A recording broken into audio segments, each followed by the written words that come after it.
Disciple. Halo semuanya, selamat datang di podcast Digital Disciple. Hari ini aku bareng Kat bakal ngebahas sesuatu yang deket banget sama tangan kita setiap hari. Ya, bahkan sebelum cuci muka, pasti kita ambil HP dulu ya. Bener banget, kita mau bahas soal iman dan teknologi. Temanya kedengarannya berat, tapi sebenarnya ini terjadi setiap harinya di hidup kita. Sebelum kita masuk, aku mau tanya kabar kamu, gimana hari ini? Sempat lihat nggak beberapa berita viral minggu lalu? Nggak minggu lalu, tahun lalu. Baik ya kabarnya, tapi agak prihatin sih lihat timeline belakangan ini. Kayaknya orang gampang banget meledak di medsos. Nah, itu dia. Aku juga ngerasa gitu. Padahal kalau dipikir-pikir, teknologi ini kan berkat ya. Kita bisa dapat info dari mana aja. Tapi malah dipakai buat marah-marah. Sangat disayangkan banget. Karena aku ingat satu hal, di Alkitab itu Tuhan ngasih kita akal budi buat nyiptain teknologi. Tapi pertanyaannya, hati kita ikut terkoneksi nggak sama Tuhan? Pas lagi main HP. Tapi ya, karena ini kan udah tahun 2026, kamu tahu nggak kasus yang kemarin sempat viral di 2025, yaitu tentang tumbler yang ketinggalan. Yang awalnya tuh masalahnya sepele, nggak ada hal yang berat, cuma karena barang yang ketinggalan, terus dia posting ke publik, jadinya riweuh karena dia pakai bahasa yang sebenarnya nggak layak gitu loh. Oh, yang itu ya. Iya, aku ikutin dikit. Mungkin ya niatnya cuma mau venting atau curhat karena dirugikan, tapi caranya itu jadi masalah. Benar. Kita nggak tahu apa yang dia tuh mungkin memang niatnya kayak cuma mau cerita dia sedih atau enggak, tapi karena bahasanya kurang itu jadi kayak dia kehilangan hal yang berharga dalam hidup dia. Coba kalau misalnya dia curhat tapi pakai bahasa yang baik, itu pasti lebih baik.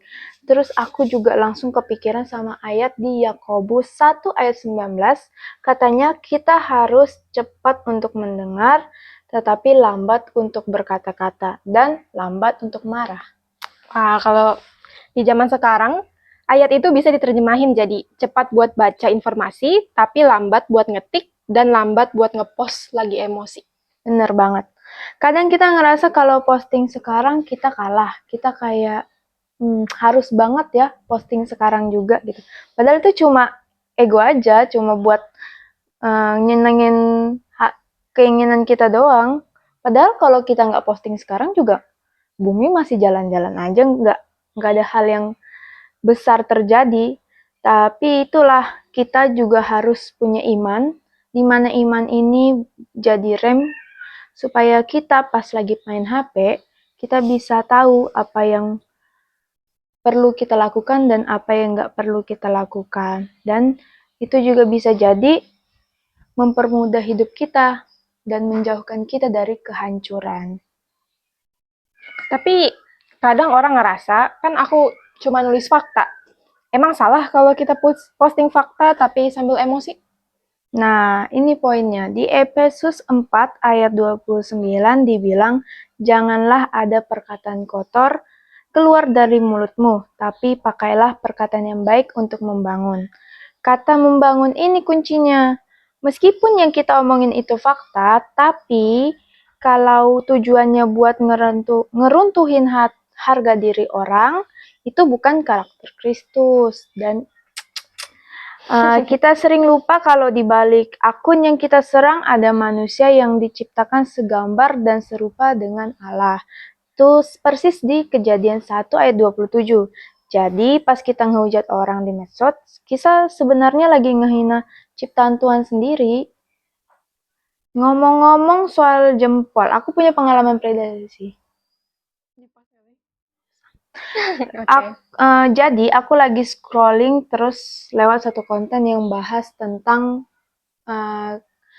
sebenarnya kontennya tuh nggak bermasalah, yang bermasalahnya itu di kolom komentarnya. Jadi kontennya tuh cuma tentang konten eh ya kayak dia bikin penjelasan-penjelasan tentang Kristus lah.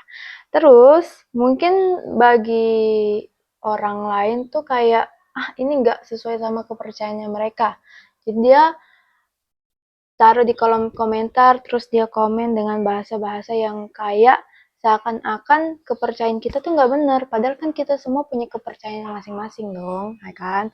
Harusnya yang baiknya itu kita menghargai kepercayaan satu sama lain, bukan malah kayak ngejudge gitu. Nah, aku sebagai orang yang di situ pada saat itu aku ngerasa kayak nggak bisa nih, aku harus meluruskan nih gitu. Kelihatannya niatku baik, kelihatan niatku kayak wah bagus nih mau ngelurusin agama gitu, agamaku sering mau ngebela, tapi sebenarnya itu hal yang nggak bagus juga karena mungkin kelihatannya aku maunya melurus membela agamaku, tapi mungkin dalam hatiku kayak mau kelihatan keren, terlihat keren gitu, seakan-akan kayak aku udah ngebela nih gitu. Dan akhirnya setelah aku udah ngetik panjang lebar, aku malah mengurungkan niatku kayak buat apa aku ngelakuin hal itu, sia-sia aja. Kalau ternyata citra kita sebagai anak Tuhan malah jadi buruk karena ikut-ikutan debat kusir. Akhirnya ya aku hapus semua ketikan itu, aku cuma nikmatin kontennya terus lanjut scroll lagi deh. Ya, keputusan yang bijak sih, tapi berarti kamu udah bisa nerapin Matius 7 ayat 6. Jangan kasih mutiara ke babi. Maksudnya, jangan buang-buang hal yang berharga, termasuk energi dan kata-katamu, untuk sesuatu yang gak bakal dihargai. Benar. Kemenangan terbesar kita sebagai orang Kristen di media sosial bukan pas kita memenangkan argumen, tapi pas kita berhasil menguasakan diri buat nggak ikut keributan yang nggak berfaedah. Tapi dari tadi kita ngebahas hal-hal negatifnya aja nih dari teknologi nih. Sebenarnya sih masih banyak hal positifnya. Jadi kita itu bahas hal sisi yang kerennya. Seperti yang terjadi di 2025 kemarin tentang bencana di Sumatera. Kamu ngeliat nggak bener-bener sosial media tuh digunakan secepat itu untuk membantu di Sumatera? Ya, ini kontras banget ya sama kasus hujatan tadi. Ini contoh teknologi jadi alat di tangan yang tepat. Dari info yang awalnya cuma sepotong di medsos, bantuan langsung gerak cepat banget.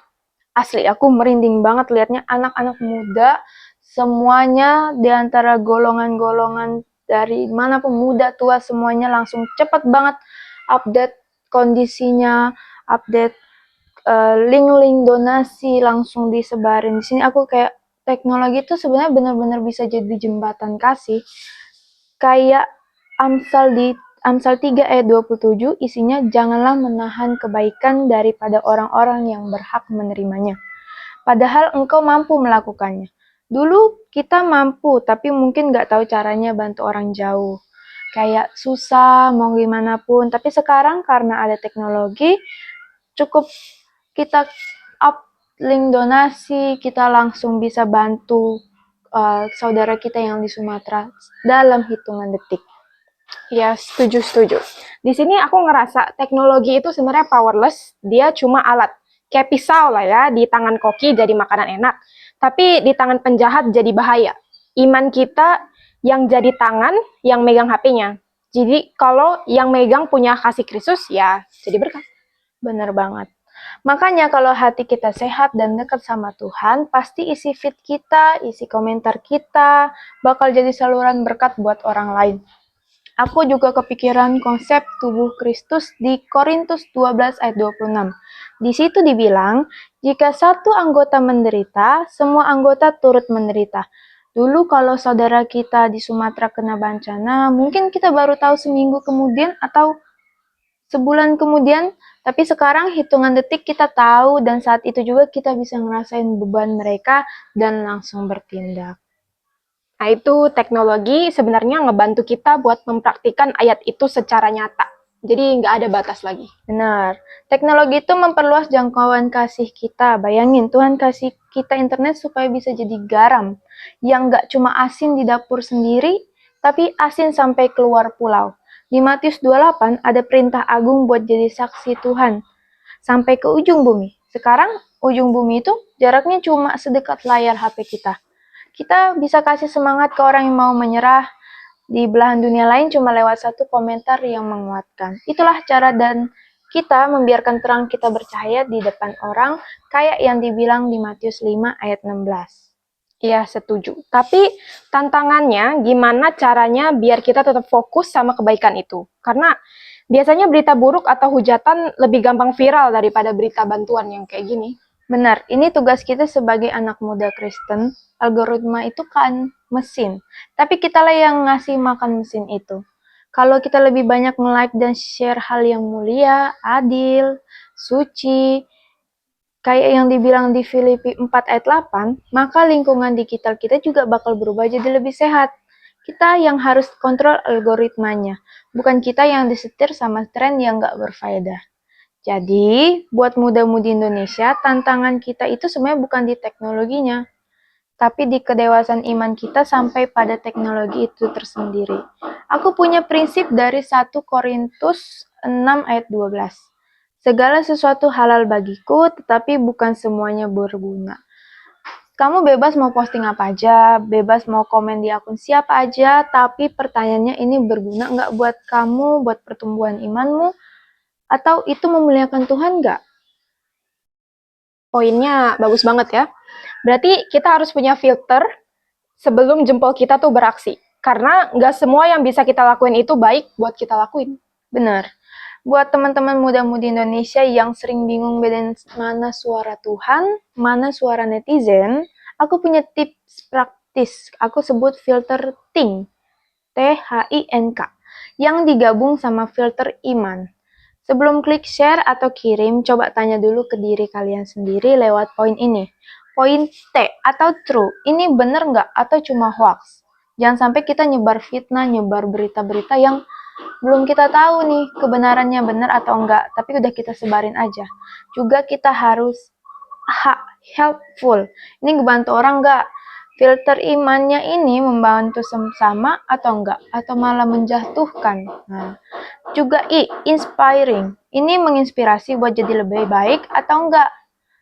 Necessary. Ini perlu nggak di post sekarang? Atau sebenarnya cuma pengen post-post aja, nggak perlu-perlu amat. Cuma buat pamer atau ngelampiasin marah doang. Sebenarnya marah tuh nggak salah.